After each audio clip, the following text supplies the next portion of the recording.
চাঁদাবাজদের ঘুম অলরেডি হারাম হয়ে গেছে। যারা মাটি কাটে তাদের ঘুম অলরেডি হারাম হয়ে গেছে, যেহেতু তারা বুঝে গেছে তাদের গদি লড়ে যাচ্ছে, যার কারণে তারা এখন ভয়ভীতি দেখানো শুরু করছে।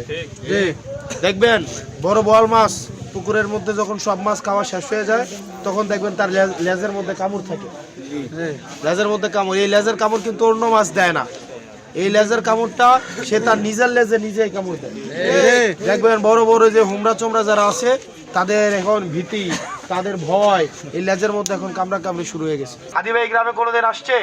হাদি ভাইয়ের সাথে কথা বলছে?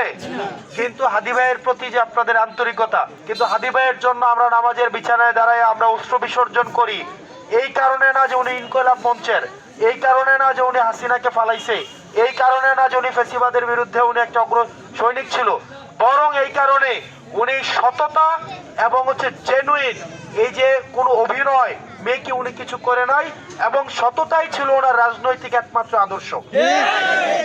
উনি অর্থ লোপাট করে নাই, উনি ব্যাংকের টাকা মেরে দিয়ে, জনগণের টাকায় মেরে দিয়ে সেই টাকা দিয়ে নির্বাচন করে নাই, করতে চায় নাই, বরং উনি দেখছেন কেমনে নির্বাচনী ক্যাম্পেইন করে, উনি মুড়ি বাতাসা নিয়ে বের হয়ে যাইতো।